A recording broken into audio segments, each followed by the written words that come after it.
Bonjour. Pour la première fois dans l'histoire des musées français, 26 œuvres conservées jusque-là au musée du Quai Branly à Paris quittent la France pour devenir la propriété du Bénin.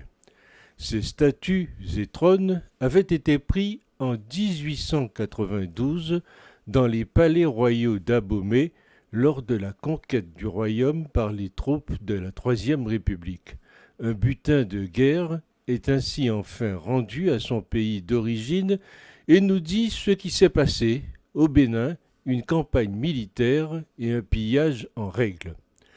Petit rappel toutefois nécessaire pour l'histoire. Le roi du royaume d'Abomey Béhanzin, qui a vécu en exil à la Martinique, était le plus grand esclavagiste de l'Afrique de l'Ouest et de ce que nous appelons la Côte des esclaves. Élu roi le 6 janvier 1890, il procéda devant entre autres des représentants de l'État français pour asseoir sa légitimité à un sacrifice humain de 200 personnes. Voilà pour le profil.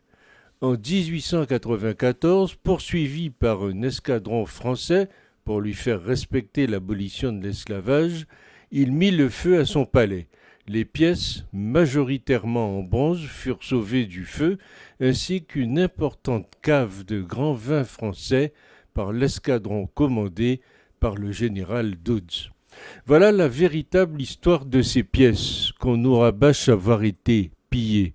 Si toutes les pièces, aujourd'hui dans les musées et dans les collections privées, n'avaient pas été collectées, la culture du continent africain aurait totalement disparu avec leur identité ethnique.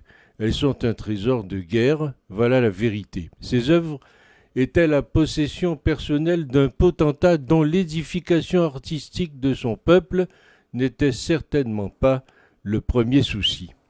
Si vous regardez une carte mondiale des œuvres d'art africaines, vous verrez qu'elles se trouvent aujourd'hui très majoritairement en Occident et non pas en Afrique. Imaginez que les tableaux de Delacroix ou de Monet soient visibles partout, sauf en France.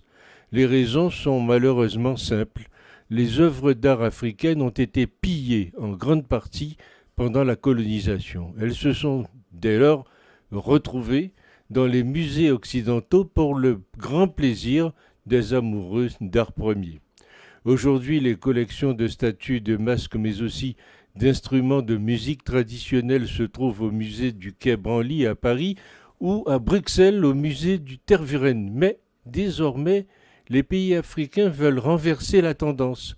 La restitution des œuvres d'art pillées à l'Afrique est un point crucial de la nouvelle relation qu'il entend mettre en place entre la France et le continent, d'autant plus au moment où la position géopolitique de la France en Afrique est parfois mise à mal, comme au Mali. Emmanuel Macron avait déjà annoncé ce projet de restitution dans son discours de Ouagadougou au Burkina Faso en 2017, puis avait ensuite commandé un rapport à 2 universitaires et donc désormais les premières restitutions se mettent en place. Mais c'est un sujet qui fait débat même au sein des artistes africains.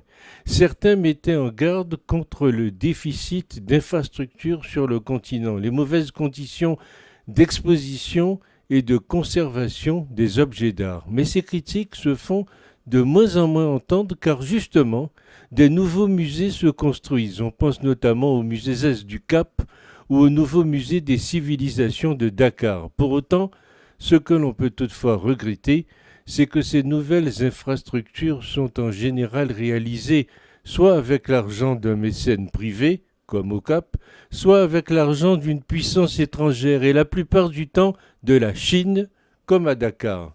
La Chine construit aussi actuellement un immense complexe culturel à Kinshasa. Le deal est très simple.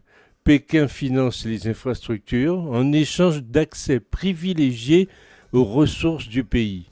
Aux États africains de prendre désormais directement en main l'enjeu culturel, au risque sinon de faire face à d'autres cas d'ingérence.